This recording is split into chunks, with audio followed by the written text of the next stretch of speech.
Hello and welcome to Jump to It for IrishRacing.com and Betting Expert. I'm Shane Anderson, and didn't we have a brilliant start to the Cheltenham Festival yesterday? So many brilliant races on the card, but I thought the performance of Honeysuckle to win the champion hurdle was one of the great performances I think we've seen by a 2-mile hurdler in the history of Cheltenham.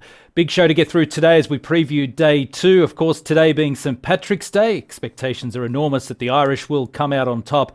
Once again, we've got 7 races to get through, including 4 Grade 1s. With the big one of the day, the second of the championship races being the Betway Queen Mother Champion Chase. Let's welcome in the team. Stephen Harris, Ed Quigley and Vincent Finegan join me once again. Guys, well done yesterday. It was a really exciting day of racing. Of course, Vincent, you managed to find us Galvin in the final event on the card, and we'll talk more about that shortly. But Stephen, when we reflect on what we saw yesterday, how confident are you coming into day 2? Well, I think what we learned yesterday was something we probably already knew, and that is that the Irish trained horses are at least a stone clear, particularly their novices, the juveniles. They completely outclassed the UK horses, and I think you've got to take that in mind. Just looking today, there's one UK trained horse who's under 8-1, Brave Man's Game, who's currently a 4-1 chance on the whole card. I mean, just looking at the bumper now, the shortest price English trained horse is 20-1 of Dan Skelton's. It's quite incredible, the dominance, and I think you're quite a brave man to row against it, because it does look as though the form is just on a completely different level.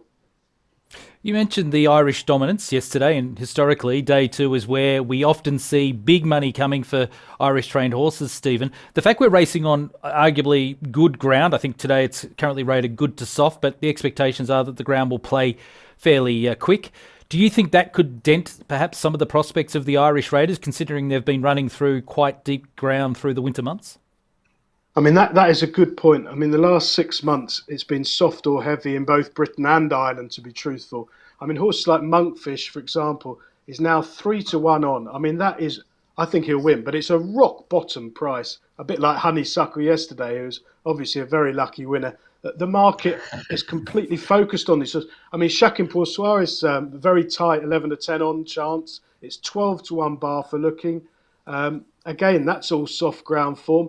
Even in the cross country, Easy Island from France, who is another 11-10 on favourite, who's very, very solid in the early market. Most of that one's form is on much softer ground. So it is an imponderable. You just suspect it's not going to be fast ground yet. I think it will be by Friday, but really it's probably ideal ground. If you're a top class horse with a stone in hand, you're just going to glide round, I would imagine. Ed, what are your thoughts going into day 2? Yeah, I'd echo a lot of that. What Stephen's saying. I suppose it's been dubbed St Patrick's Day. Has been dubbed St Mullins Day, hasn't it? Today with the it could be the benefit. Couldn't he? He's got the top 2 in the bumper. Obviously, you've got Gala de Menil, Shakin Poursoir, Monkfish. I mean, if he racks up a 4-timer today, it's far from a surprise, isn't it? Incredibly strong hand. There are very good points Steve makes about the English Challenge or the British Challenge looking subpar. Touched upon it on another show. Nicky Henderson having one of his smallest, and Paul Nicholls having one of their smallest kind of teams of challengers for the festival this year. But that things go in peaks and troughs, and it's cyclical. And I'm sure in a couple of years' time we'll be saying, Nicholls has got 5 favourites. That's how the way things go. But look, it looks brilliant racing. Again, it's one of those days, are you with or are you against some of the Irish hot pots? And naturally, I'm looking for some value outside the box. But in all honesty, other than the ground angle, which does pose a couple of question marks, form-wise, as you would expect, some of these Irish Mullins horses look streets ahead. And Vincent, as I mentioned earlier, the Irish really traditionally go into day 2 and St Patrick's Day wanting to win everything. It was a good start yesterday, and I think the Irish will be very, very hard to beat throughout the card today. Well, we only had 5 winners yesterday. It wasn't that good a start. Today it looks like it's going to be a stronger day. We'd be very disappointed with 5 today, to be honest. It's got to be that minimum. Realistically, the first race looks a 3-horse race. 2 of them are Irish trained. One of them is getting backed off the boards, which is Bob Ollinger. It has that whole honeysuckle feel about it. You've got Rachel Blackmore, you've got Henry de Bromhead, you've got an unbeaten horse coming in here. Well, not unbeaten, he was beaten first time out. But major contender. I can't see how he's so short, but realistically he'll probably win, as will Monkfish, as will Shakin Poursoir, as will Kilcroot in the last. And then we've a French winner, I suppose. Give them that in the cross country and off we go. All right, guys, it's now time to take a look at the full card for day 2 at Cheltenham.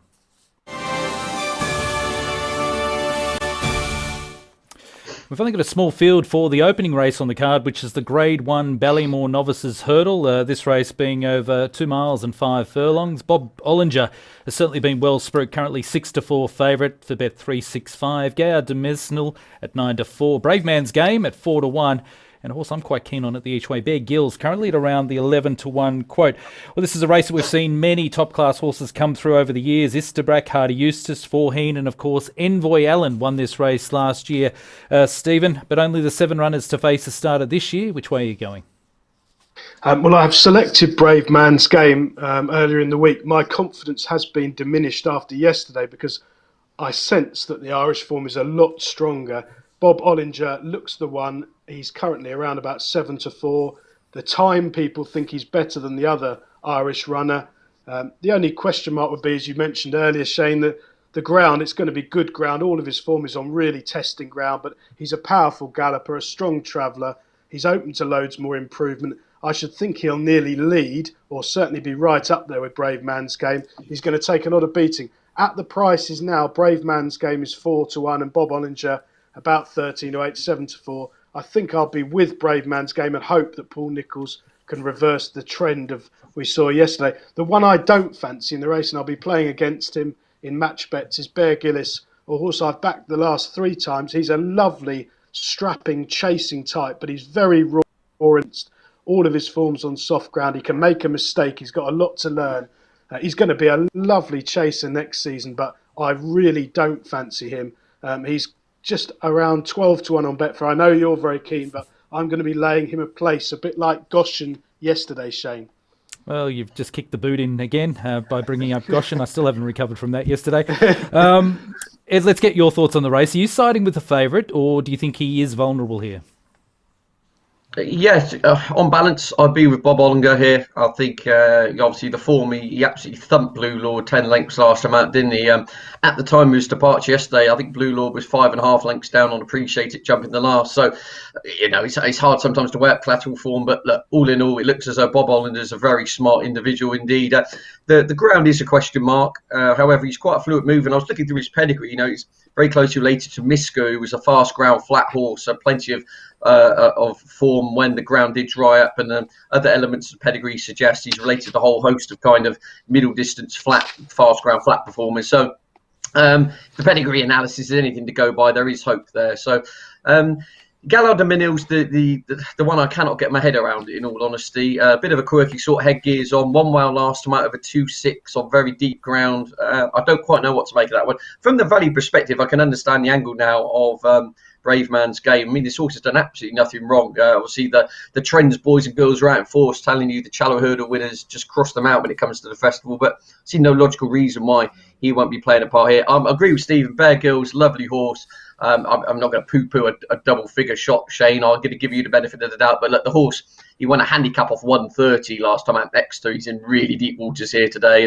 And if there was an outsider to massively outrun his odds, I think Kescon Risk was third to Appreciate It last time out. It's bred to stay and was making late headway last time out in third. So should probably improve to step up in trip. But all in all, I'd loathe to normally get stuck into the favourites. But yeah, Bob Ollinger, I'm hoping we'll see the Rachel Blackmore celebration scenes back in the winners enclosure again. All right, big bad Bob on top there for Ed. Vincent, which way are you going? Well, realistically, it looks to me, it's always looked a 3-runner race. I can't split the 3 of them. For me, the value is definitely with Brave Man's Game at this stage. You've got Bob Ollinger, all his form, has heavy in the description every day he's run. Obviously, it's got that the Bromhead Rachel Blackmore factor will most likely win, but at the same time, it's too short a price for me. The Gaillard de Mesnil, I agree with Ed. I don't know how to weigh this horse up. He's got a hood. He was very keen the last day. Small field mightn't suit a horse like that.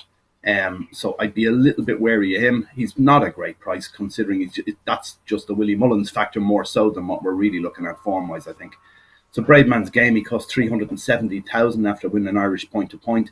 He had a wind up, which a lot of them seem to have when they go across from here to join the UK ranks. And since the wind up, he's unbeaten. He goes in goodish ground. He'll have no problem with the trip. Everything looks right for him to run a big race. So at the likely odds of 4-1 or so, I think he's probably the value. All right, 4-1 selection there. Brave Man's Game from Vincent. Look, as the guys mentioned, I'm quite keen on Bear Gills for one reason. I know he will be a horse that'll keep improving with time, but he's done nothing wrong to my eye, and I think at around the 12-1, perhaps bigger price that he currently is, he's not a bad little selection going into race number 1. Well, let's recap the team's tips for the opening race on the card. The Ballymore Novices Hurdle at Grade 1 level. Ed's with the favourite Bob Ollinger. Both Stephen and Vincent with Brave Man's Game, probably an apt name for a horse going into day 2 of Cheltenham on St Patrick's Day. And I'm with Bear Gills at the each way price there, currently at around that 11-12-1 mark. Let's move on to race number 2, and again we've got a Grade 1 contest here. This is the Brown Advisory Novices Chase, a race that was formerly known as the RSA, and a race that can often produce a horse that goes on to run in a Gold Cup in years to come. We've seen the likes of Denman, Bobsworth, Lord Windermere, and of course Champ winning this race last year. We've got a dominant favourite, Monkfish, currently at 11-4 on. Certainly the market leader. The big breakaways at 9s, the Clac de Rear at 11s, and Sporting John, who was good to see him back to winning form last start, currently at 12-1. But only a small field here of 6 to face the starter, Stephen. As we mentioned, Monkfish, dominant favourite. He's pretty hard to oppose.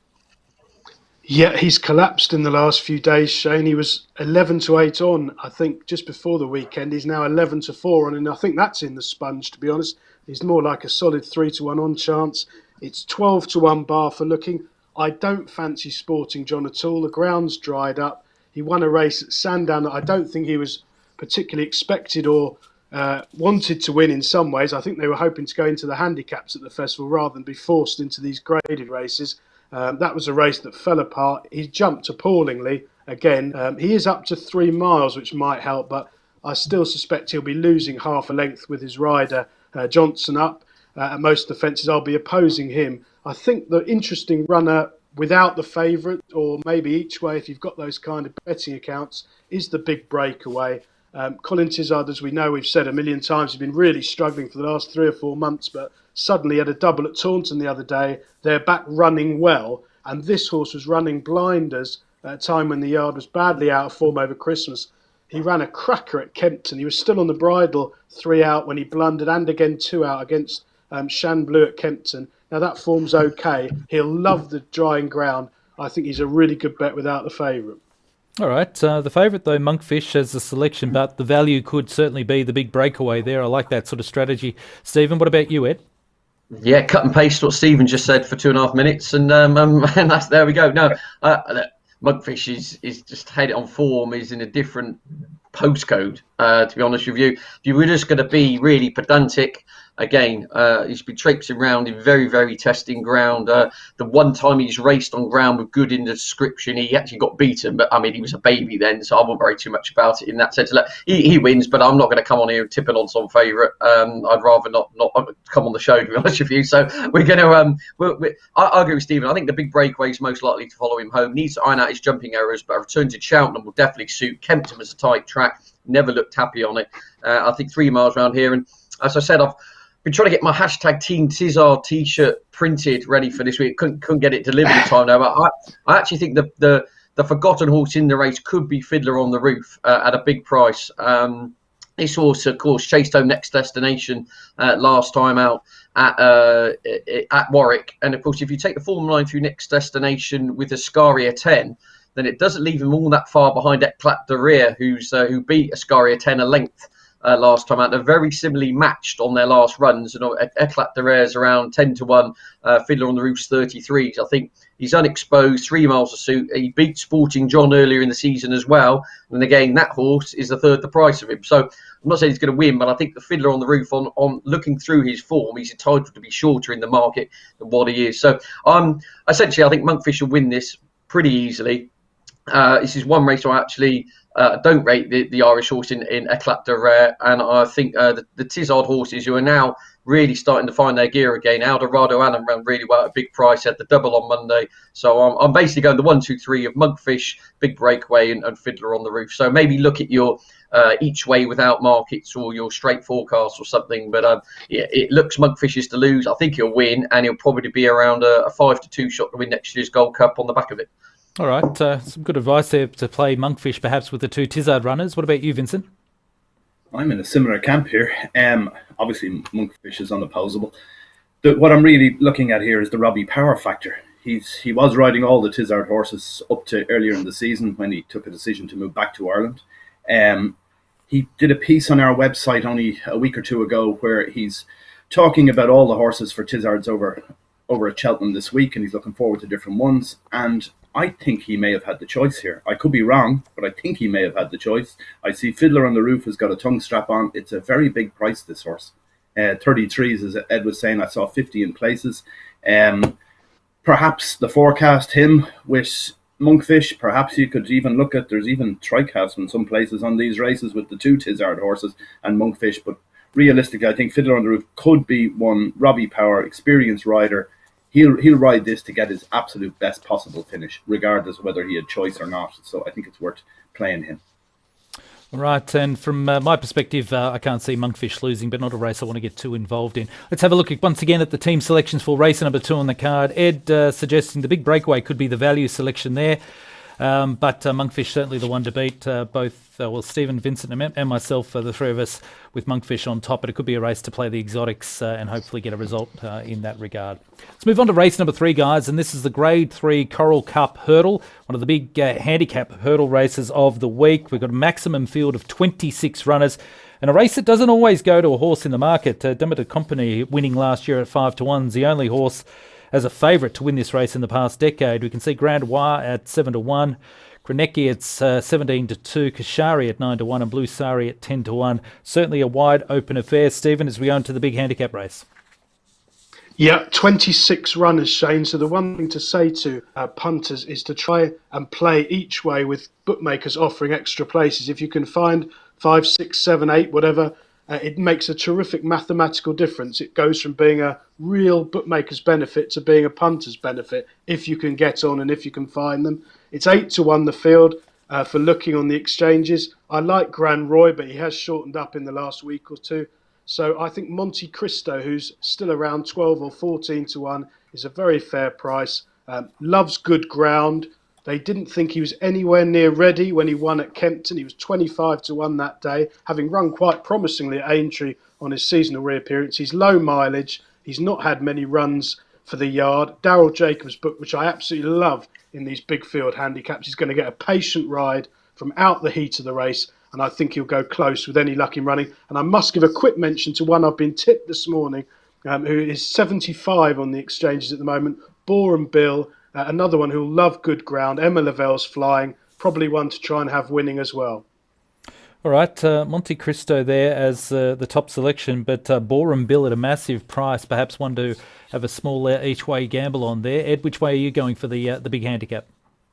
Yeah, generally I like to try and get involved in those, perhaps lower down the weights, a few dark horses, but actually concentrating on the 2 top weights here, those with the established class. And I think Grand Roy, although the price is shrinking up, this, as well as being classy, I think this horse is equally unexposed. And I do think the step back up to 2.5 miles is a huge benefit. It's been well supported in recent times. So at a single figure price in a 26 runner race may not appeal now. And I can totally understand that logic to some people. But I think better ground will suit. Coming back up in trip, ran well behind Bacasson last time out. He's a very good mid-150s horse. And I think he's rock solid with Jack Kennedy in the saddle. The interesting one in here would be the top weight, Thomas Darby. Well, I know Connections were considering having a tilt at the Stairs hurdle with this horse, and purely on the basis of I think the ground coming right will suit him. Yes, has a huge burden, perhaps doesn't have all that much in hand of the handicapper. However, does have some excellent Cheltenham form. Has been to Cheltenham twice, absolutely bolted up on the first occasion, and then was second in the Supreme Novices on his only other run. So this is a track that clearly plays to his strengths. So I think they'll go a mad or gallop. He'll be covered up, and he'll come with a late rattle up the Cheltenham Hill. So they said he may not be. I think Grand Roy's got the potential to be very well handicapped. I don't think Thomas Darby has a lot in hand over the handicapper, but the conditions are fine, and crucially, absolutely loves this venue, so should go well at a double figure price. All right, 2 horses at the top of the weights there for Ed. Vincent, which way are you looking at it?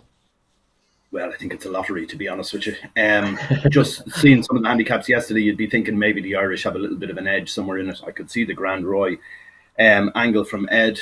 For me, maybe Willie Mullins. He 20 entries for this. He's narrowed it down to 4. Any one of the 4 could probably win, I suppose, for different reasons. But maybe Blue Sari is the one. This horse finished second to Envoy Allen in the Champion Bumper as a 4-year-old. It's still only a 6-year-old. It's a JP McManus owned horse. We know he loves his winners in Cheltenham, particularly handicaps. It's got a tongue strap on for the first time, but you got to have the faith here. He's pulled up on his last 2 runs in Ireland. It's hard to know what to make of him, but I could see him being maybe 1. Right, and I thought Birchdale could be a good option in this race. Nicky Henderson has won this race 3 times in the past decade, and including the past 2 years. And I just thought Birchdale at 3 runs this campaign, just been hovering under the radar a little bit, and should get his chance being suited by what should be a pretty strong tempo. Let's recap the team selections for the Coral Cup, the big handicap hurdle of the day. Ed's going with Grand War as his top selection at 7-1. Stephen with Monte Cristo at 10-1 to win with Paddy Power. Vincent with Blue Sari currently 10-1. It's an each way selection with Bet365. And just a mistake on that one with me. I've got, I should just recap it. It's Birchdale that I liked in that race. Birchdale currently at around 14-1 from my selections there in the Coral Cup. Well, just a reminder too, they've got the predictor competition running on Betting Expert. Head to bettingexpert.com. You can sign up and still be a part of the competition as we go into day 2. It's free to enter. We've got great prizes available each and every day of the Cheltenham Festival. And of course, if you do win the overall competition, another big prize of £500 going to the winner. Make sure you sign up to bettingexpert.com and get involved. All right, guys, we move on to race number 4 on the card, and this is the championship race of the day, the Betway Queen Mother Champion Steeplechase over 2 miles, and what a race it is. We've seen unbelievable horses over the years win it, including Moscow Flyer, Masterminded, Sprinter Sacra, Altior, and even the mighty Australian Crisp won it back in the early 70s. And Chacun Pour Soir is currently the dominant favourite at 6-5 on, and certainly looks the horse to beat, Stephen, based on what we've seen from his 3 runs this campaign. Yeah, this is an absolutely brilliant race. Another short price favourite who's dried right up in the last few days. 12-1 bar on the exchanges. I think it's about 9-1 with conventional bookmakers. I don't fancy quite a few horses here to start off with, crossing them out, hopefully. Politologue, who won it last year, soft ground, best dominating, won a small field renewal where the favourite went and missed Defi de Sur last year. Don't think anywhere good enough and got put in his place by First Flow at Ascot. First Flow, same game plan. I suspect they'll ruin each other. All form right-handed, wants softer ground. Not for me at all. Think they'll both be out the frame. I think Notebook probably needs to dominate. Another negative. Rouge Vif is quite interesting on good ground. He's got a really good record, but the yard remains pretty quiet, Harry Whittington, and probably not really good enough. So you're left with the favourite, who I think will be extremely hard to beat. He is my betting expert, Nap. He has shortened up a bit. He's getting to that sort of price, 10-11. Well, I wouldn't want to take any shorter. Perhaps Noob Negra of Dan Skelton's could be the one. Now, I've always thought he was more of an Aintree glider rather than a Cheltenham grinder, Shane. But the ground's dried up. There's a really good pace for him to aim at. Skeltons are absolutely flying. I can see Harry cruising into things. Whether he'll get up the hill against Chacun Pour Soir, I don't know. But I suppose one's 10-11 and the other one's 9 or 10-1. Perhaps he's become the better value as the weather's dried things up. All right, there's some thoughts from Steve. Ed, which way are you going for the big one of the day? Well, it's interesting. I think tactics going to play a huge part here. And I may have this totally wrong, but I agree with Stephen. I think there's going to be Politologue and First Flow are going to really go along it like the clappers at the head of affairs. Don't think the ground will be soft enough for Politologue. I think this race is all wrong for First Flow. This is heavy ground, and Ascot clearly I'd fancy him. If you go back to the Supreme a couple of years ago, First Flow was diving out right-handed at every obstacle. The third horse, so I think will go forward with them, right or clappers, is Rouge Vif. And I do think he's a bit overpriced. I generally do not think the other two will be able to keep up with him. That's the angle I'm taking. I think they will go hammer and tongs, and I think he'll burn them off. He's a very ground-dependent horse. If you go back to the October meeting at Cheltenham when it was good ground, okay, it was only a handicap, but he's had a huge weight off 156, and he absolutely pulverised the opposition in a time that was absolutely rapid. The ground is drying up all the time. The temperature's already up into double figures. The sun's out. He's had a stinking winter on heavy ground. The Harry Whittington team, by their own admission, have had all issues of a hay supply that contained a bug, etc., and that they went 2 months without a winner. They fired in a couple of winners last week. I wouldn't be at all surprised if he was the kind of one that burnt the others off and was still there coming to 2 out and held on for a place. So I think put the kettle on to the right second favourite. I think Chacun Pour Soir will probably win. So all in all, I might play up those 3 in some combinations. I think Chacun Pour Soir will win. I think put the kettle on will probably finish second. And I think at the prices, I think Rouge Vif to be, 8th of 9 in here, or 8th of 9 of 10 in here, how many runners there are, I think he's overpriced purely on the basis of he's got quarter distance form, and importantly, like some of these others haven't, he's got a lot of form on a sound surface. All right, good way to tackle the race, I think. And of course, if Cheltenham can win, it'll be Willie Mullins' first success in the Queen Mother Champion Chase. Vincent, which way are you looking at the race? Yeah, I'd agree with the guys. Favourite looks a bit of a good thing. Outside of that, I was leaning towards Put the Kettle On. It's run here 3 times before, 3 course and distance wins. You can't knock that. The only question is the ground. I just worry about the fact that the horse probably needs softer ground. Outside of that, I'd agree about Politolo. Don't fancy that. One horse that I think may be overlooked is Chillis Emery. That definitely has a chance. It's the Willie Mullins factor as well. Oftentimes you see in these big races, Willie Mullins saddles the first 2 or the first 3 home in these grade ones. So there's a chance that's overpriced. It's also owned by a guy called Luke McMahon, who they call Lucky Luke for good reasons, because his horses seem to outperform what they should be doing every time they run. So I wouldn't be surprised to see maybe that being the one without, but having said that, it's wide open outside of the favourite.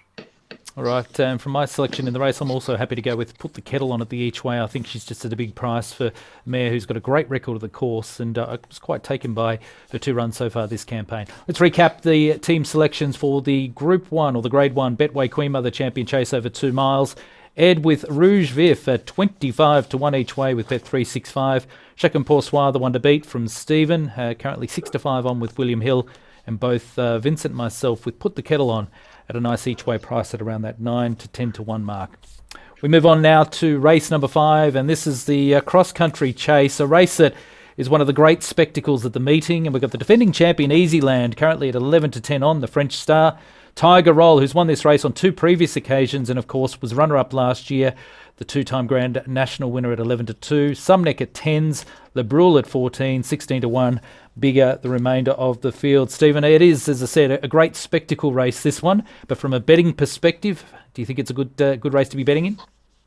I think it could be this year because the second favourite Tiger Roll is 11 to 2, and I'll be bang against him. I think Win and Place. I think he's a gone horse. I'll be absolutely staggered if they can revive him. Not for me at all. The favourite, there's one huge positive for the favourite. Felix de Giles rides him. He has ridden him once before in victory. The French jockey who normally rides him is a fairly limited passenger, to put it politely. And the ride he gave it at the November meeting here was unbelievable. He was an uneasy odds-on favourite that day, which was probably quite a significant fact, and never put in the race at any stage. It was basically a sighter for this. I would imagine he'll be a much stronger favourite today and be extremely hard to beat. Felix de Giles has actually done 10 days in quarantine to have the ride, which is quite an interesting one. I don't think that's happened before at Cheltenham. I think he'll be extremely hard to beat. It's not a race I'll be heavily financially involved in, but if Tiger Roll's placed, Shane, you can get your revenge for Goshen yesterday, because I will be having a very long face. I like to see the old boy Tiger Roll show us. He's still got the verve. Which way are you looking at it, Ed? I could be honest with you, I don't like absolutely any of these. I don't like Tiger Roll for the sense of, I mean, it'd be a great story for him to win, but he's looked to spend force, albeit conditions are probably more in his favour now than what he's raced on this winter. I'm generally just against Easy's Land. Again, I'm pigeonholing horses here, but purely on the ground. This horse has raced 3 times in his career when the word good has been somewhere in the going description, and he's been beaten 2 of those 3 occasions.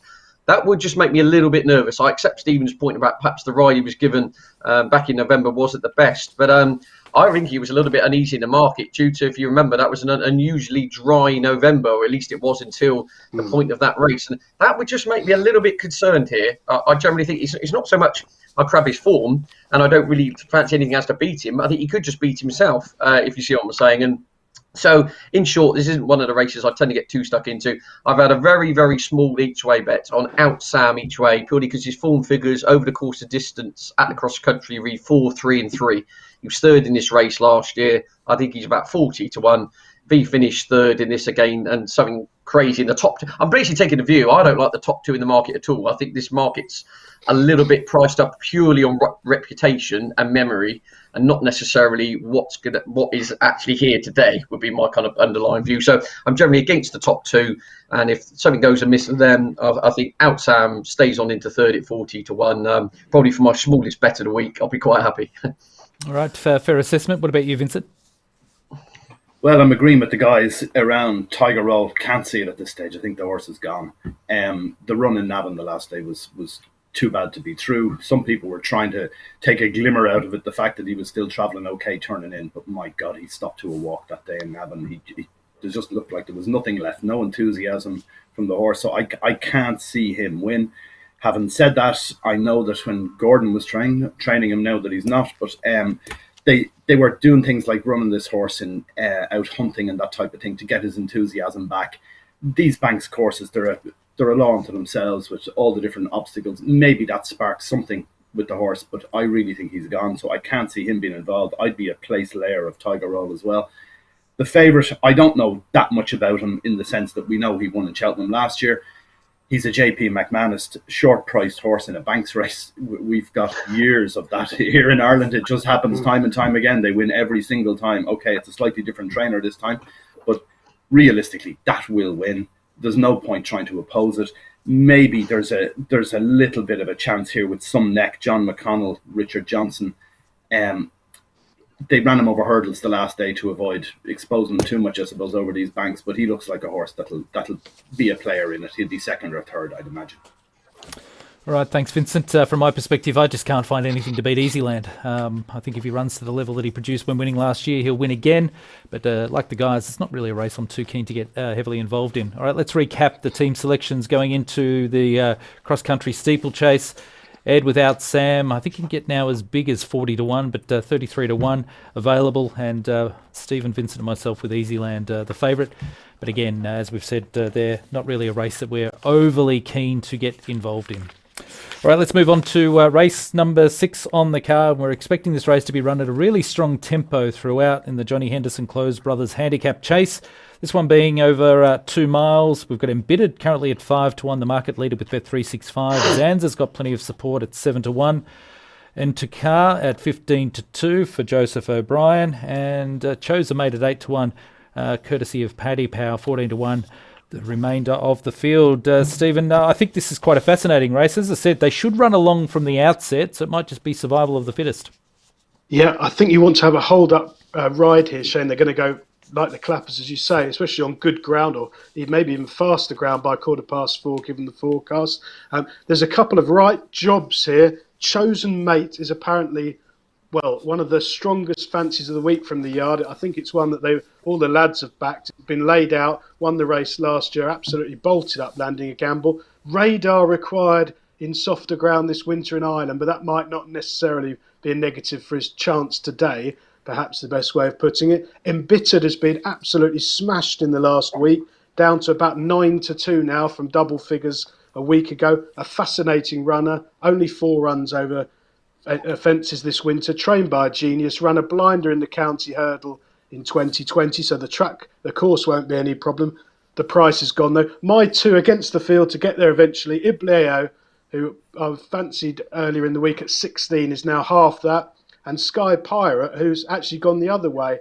Both of them are strong travelling hold-up horses who have been running well. I don't think either of them are fantastically well handicapped. They've shown their hand by winning all winter, but they've only been winning narrowly in the main, and they'll get the strong run race they need. I think they'll be thereabouts. This is one of the best races of the week, I think. I love this race. They've moved it, unfortunately. I think it used to finish off the card virtually on Friday. But it's still a cracking spectacle, and it's sure to be one of the best betting races of the day on the card.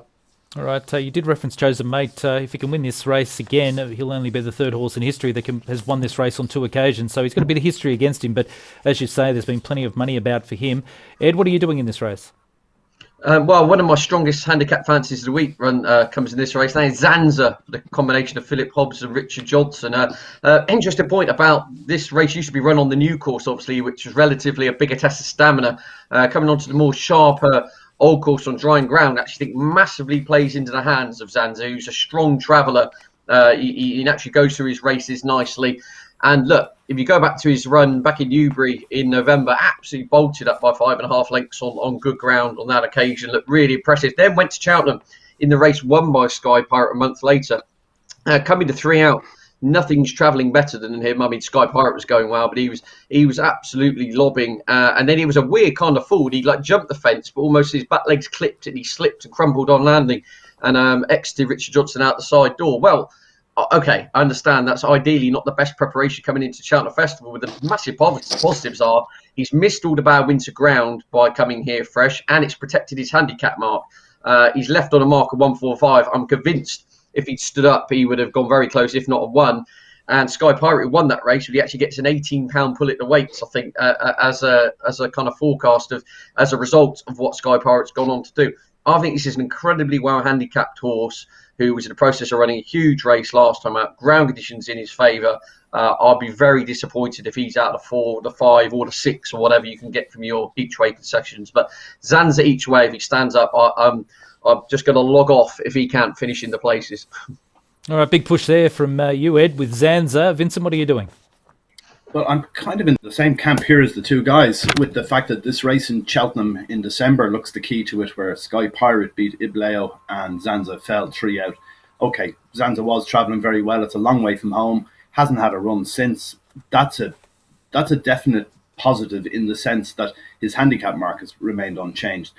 Sky Pirate has gone up on the weights, obviously, by a considerable amount, and so has Ibleo. But I think Ibleo has a definite chance. It lost a shoe that day in the race in December.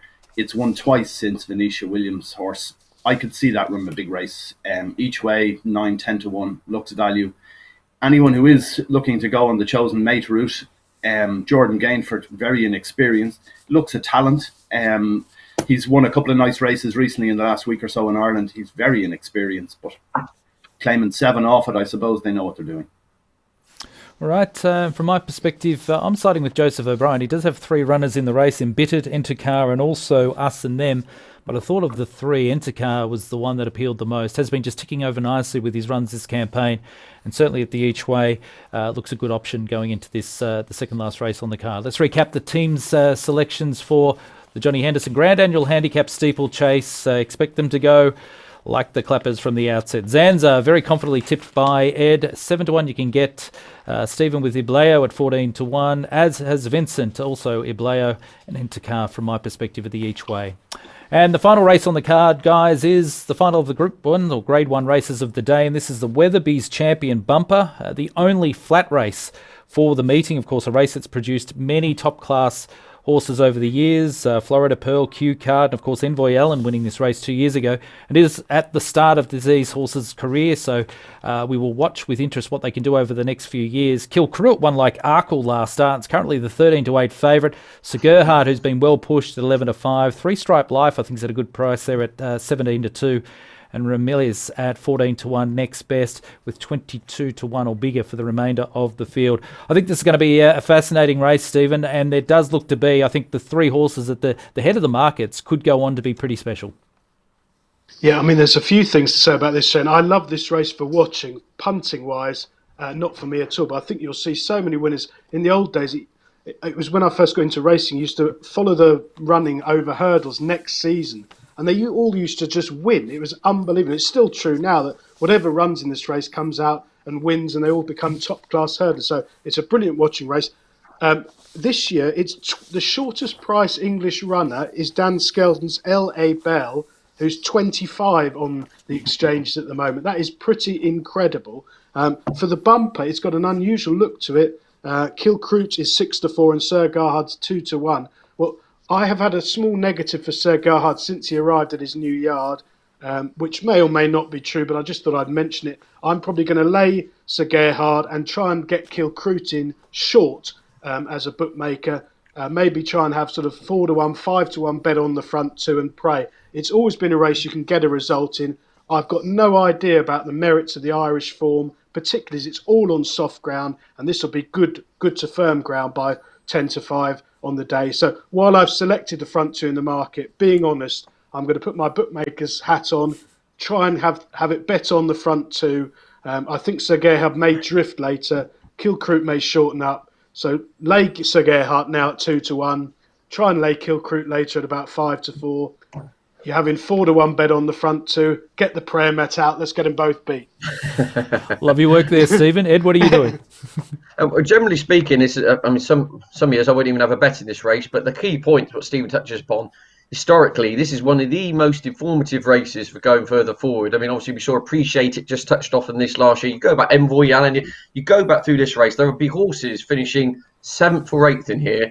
Go back and watch this race 2 or 3 times after would be my suggestion as an overall, because you will notice things. You'll see horses perhaps you'll think for hurdles next year over a trip, or perhaps didn't act on the ground. It's such an informative contest for future punting, which could reap its dividends 2 to 3 seasons from now, is what I'd say. So generally, I'll be a big note-taking brief for myself. A speculative wager, I think 3 Stripe Life is definitely one who's been very solid in the market and is perhaps a little bit overlooked due to the hype of the kind of Mullins bandwagon in here.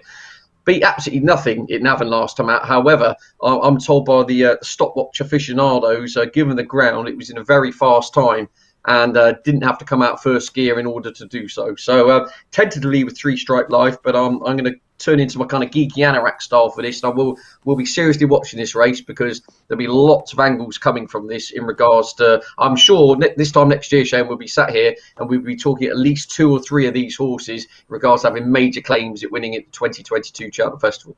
Yeah, really good point there, Ed. What about you, Vincent? What are you doing in the final event? Well, it's funny the guys should say they don't really see this as a punting event. From an Irish point of view, bumpers are the punting event. They are the be-all and end-all. You're a brave man, Vincent. On irishracing.com every day, no matter what meeting it is, any jumps meeting in Ireland, the most viewed race card is always the bumper. Always. It's incredible. Everyone zones into it straight away. It's the one, it's all the rumours, it's the talk, it's the excitement about what they could turn out to be and everything else. And for me, obviously, Willie Mullins has an unbelievably strong hand this time, getting the best of Gordon Elliott's as well. Realistically, Kilcroot, for me, is looking more and more likely the winner. Kilcroot was with Tony Mullins, Willie's brother. It was bred by the mother, and they went and switched it to Willie, sold it to the Mastersons, who own Appreciate It from yesterday. This horse was unbelievably impressive at the Dublin Racing Festival in February. Now, the one thing about that race is, I realistically think Kilcroot will win, but I think it might be worth a little each way saver on Ramillies. Ramillies was very impressive at Christmas. Patrick rode him that day. In the February race, Patrick chose Kilcroot, and he wasn't wrong. It won half the track, but Willie was surprised. He thought he would choose Ramillies. That Ramillies is a very, very good horse too. In the race in February, in the Dublin Racing Festival, Ramillies raced up at the pace, was very keen all the way around, but actually traded at even money on the turn into the straight that day on Betfair. Show how well it was going. Now, it fell in a hole from there and only finished 5th, but I could see a different Ramillies today. I'd say if Ramillies settles a bit better, which it should do. Willie's horses normally learn from that. If they're very, very keen one particular day, they'll change the routine at home, and I'd expect to see a different Ramillies today. It's a very good horse. At 14, maybe 16 to 1 each way, you could do a lot worse, but Kilcroot will win. Okay, great insight there, Vincent. From my perspective, I'm with 3 Stripe Life. I think at the each way odds, it certainly looks a good option. But I think this is going to be one of the highlight races of the week. All right, let's recap the team selections for the final event of the day. The Weatherby's Champion Bumper, Ed with 3 Stripe Life. Stephen with Sir Gerhard, but he also gave that strong insights around perhaps backing both the favourites and trying to get a result the way that he described. Ramillies at the each way from Vincent, and myself with 3 Stripe Life. Guys, as we go into day 2, I'd like to get sort of your overall view as a nap, a good thing of the day. Stephen, I'll start with you. I think Chacun Pour Soi is the day's nap. I think he's got the most outstanding race makeup and will love conditions, a fast run race. He is short enough. Perhaps the best bet of the day now might be the big breakaway without Monkfish at just over 2 to 1 with nearly all of the bookmakers. I think that's a very good race to have a bet in without the favourite. Great work, Stephen. Good luck. What about you, Ed? Zanza, each way, 5 places, Grand Annual, ground drying up all the time. I'll be distraught if with a clear round he is not in the money. All right, thanks, Ed. And Vincent, for St Patrick's Day, what's the Irish good thing? Well, we've loads of them, but basically I'm going to stick with the bumper. Being Irish as well, you got to stick with the bumper. So for me, you have your max bet on Kilcroot, and you have a saver each way in Rimley's. Great work, guys. Good luck today. Enjoy day 2 of the Cheltenham Festival. We'll see you tomorrow. Well, that wraps up today's edition of Jump To It. Plenty of great racing coming your way.